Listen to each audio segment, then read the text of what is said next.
জি, সকাল থেকেই ঢাকা বিশ্ববিদ্যালয় এলাকাতে পুরোপুরি থমথম অবস্থা বিরাজ করছিল। আমরা পুরো এলাকাটি ঢাকা বিশ্ববিদ্যালয়ের পুরো এলাকাটি ঘুরে এসেছি। এখন বর্তমানে যেখানে আছি শাহবাগে আসার পর এখানে ঢাকা বিশ্ববিদ্যালয়ের ভেতরে কোনো রকম কোটা সংস্কারের দাবিতে যারা আন্দোলন করছেন তারা ছাড়া ছাত্রলীগের কোনো নেতাকর্মীদেরকে আমরা দেখি নাই।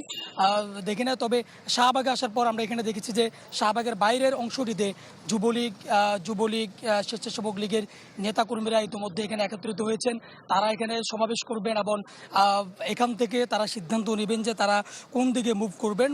মূলত ওদিকে নীলক্ষেতে ওখানেও পুলিশের ব্যারিকেড আমরা দেখেছি। তার বাইরে আওয়ামী লীগের স্বেচ্ছাসেবক লীগ, যুবলীগের নেতাকর্মীদেরকে আমরা দেখেছি এবং এখানে শাহবাগে স্বেচ্ছাসেবক লীগ, যুবলীগ এবং ছাত্রলীগের নেতাকর্মীদেরকে আমরা বিভিন্ন ধরনের স্লোগান দিতে দেখেছি।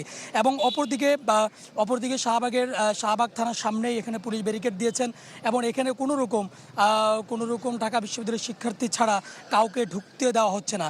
এবং অপরদিকে যেহেতু আজ বিকেল নাগাদ অর্থাৎ 6টার আগে শিক্ষার্থীদেরকে হল ছাড়ার কথা বলা হয়েছে, এই জন্য আমরা দেখেছি যে শিক্ষার্থীরা হল ছাড়ার জন্য ইতিমধ্যে হল ছাড়া শুরু করেছেন এবং বিভিন্ন শিক্ষার্থীরা তারা তাদের হলের আসবাবপত্র অর্থাৎ তাদের ব্যাগ এবং তাদের জামা কাপড় যা আছে তারা অতি দ্রুত তারা হল থেকে বের হয়ে যাচ্ছেন এবং কাউকে মূলত কেউ বের হতে গেলে তাদেরকে ওভাবে চেক করা হচ্ছে না, কিন্তু কাউকে ঢুকতে দেওয়া হচ্ছে না এবং সবাইকে চেক করেই ঢুকানো হচ্ছে।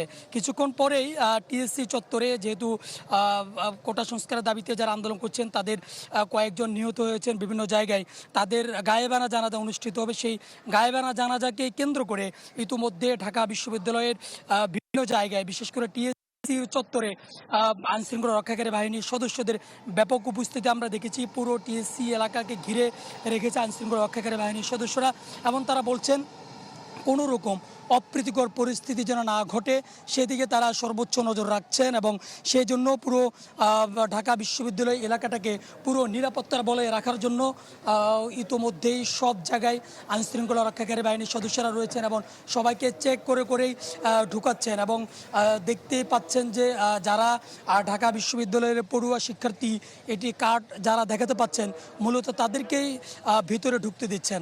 এছাড়া কাউকে ঢাকা বিশ্ববিদ্যালয়ের এরিয়া দিয়ে চলাচল করার জন্য আইনশৃঙ্খলা রক্ষাকারী বাহিনীর সদস্যরা আজকে তাদেরকে ভিতরেই ঢুকতে দিচ্ছেন, অর্থাৎ শাহবাগ থেকে তাদেরকে সরিয়ে দিচ্ছেন। সব মিলিয়ে বলা চলে যে এখানে এক ধরনের ঢাকা বিশ্ববিদ্যালয়ের ভিতরে এক ধরনের থমথম অবস্থা বিরাজ করছে।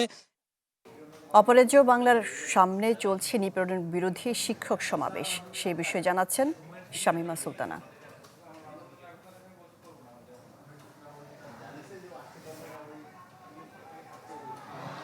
শাহনাজ, অপরাজ্য বাংলার সামনে সকাল থেকে নিপীড়ন বিরোধী শিক্ষক সমাবেশের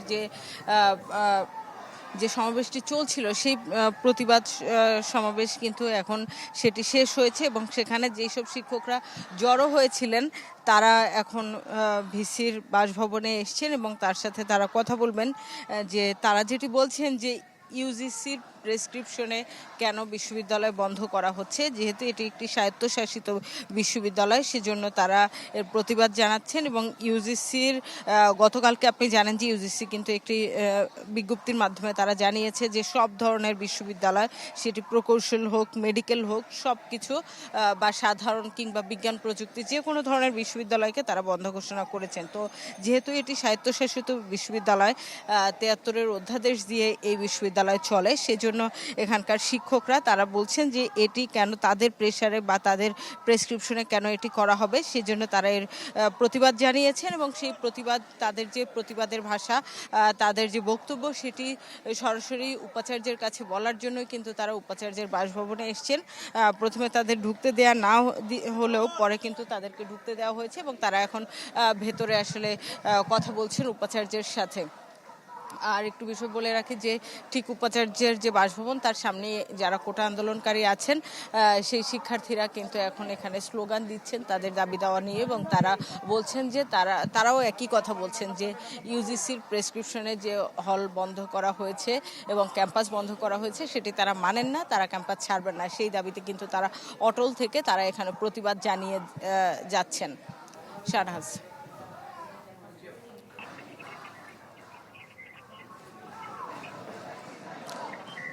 শাহনাজ, এই মুহূর্তে যে পরিস্থিতি, আপনি জানেন যে বেলা 11টায় যে নির্ধারিত কর্মসূচি ছিল শিক্ষকদের নিপীড়ন বিরোধী সমাবেশ, সেটি শেষে প্রগতিশীল ছাত্ররা এবং নিপীড়ন বিরোধী শিক্ষক সমাবেশে অংশ নিয়েছিলেন যারা, তারা ভিসির বাসভবনের দিকে এসেছেন।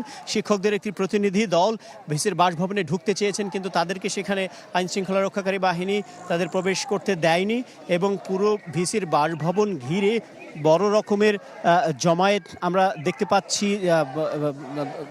বড় রকমের প্রস্তুতি আইনশৃঙ্খলা বাহিনীর সদস্যদের, বিপুল সংখ্যক আইনশৃঙ্খলা বাহিনীর সদস্য মোতায়েন করা হয়েছে। একই সাথে শিক্ষার্থীরা ভিসির বাসভবনের সামনে ঠিক পুলিশের ব্যারিকেডের সামনে দাঁড়িয়ে তারা বিভিন্ন রকমের স্লোগান দিচ্ছে। যে ঘোষণায় জানা গেছে যে হল খালি করে দিতে হবে, সেই ঘোষণায় তারা কোনোভাবেই রাজি নয়। তাদের কথা যে কোনো অবস্থাতেই তারা হলে অবস্থান করতে চান। এই হচ্ছে এখানকার অবস্থা। শিক্ষকদের যে প্রতিনিধি ভিতরে যাওয়ার চেষ্টা করেছিলেন, তারা ঢুকতে না পারে, তারাও বাইরে অপেক্ষা করছেন। আমরা যেটি বলতে চাই যে এই মুহূর্তে পুরো বিশ্ববিদ্যালয় ক্যাম্পাসের পরিস্থিতি থমথমে। পুলিশ যেই রাস্তাটি ভিসির বাসভবনের থেকে, যেটি টিএসসি থেকে বাসভবনের দিকে এসেছে, সেই রাস্তাটি পুলিশ বন্ধ করে দিয়েছে। অন্যদিকে যেই রাস্তাটি শহীদ মিনার থেকে ভিসির বাসভবনের দিকে এসেছে, সেই রাস্তাতে র্যাবের প্রচুর সংখ্যক সদস্য মোতায়েন আছে। সব মিলিয়ে এখানকার পরিস্থিতি থমথমে। এখন তারপরেও কোনো অপ্রীতিকর ঘটনা এখন পর্যন্ত ঘটেনি। যদি ভিসির বাসভবন থেকে সিন্ডিকেট সদস্যরা বের হন, তখনকার পরিস্থিতি ঠিক কোন দিকে যাবে এটি বলা যাচ্ছে না। সেই পরিস্থিতি মোকাবেলা করার জন্য বিপুল সংখ্যক আইনশৃঙ্খলা বাহিনীর সদস্যদের মোতায়েন করা হয়েছে। আপনি দেখবেন যে আরেকদিকে বিজিবি সদস্যদের, বিপুল সংখ্যক বিজিবি সদস্যদের উপস্থিতি আমরা দেখেছি।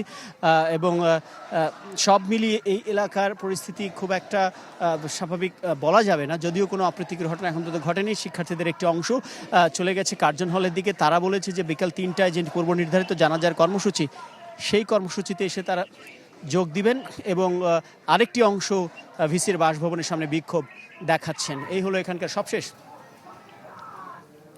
ঢাকা বিশ্ববিদ্যালয় উপাচার্যের বাসভবনে চলা সিন্ডিকেটের জরুরি বৈঠক বিষয়ে জানাচ্ছিলেন মাকসুদুন নবী। নগদের কাছে সব গ্রাহকই প্রিয়, তাই তো সারা দেশে ক্যাশ আউট চার্জ সবচেয়ে কম।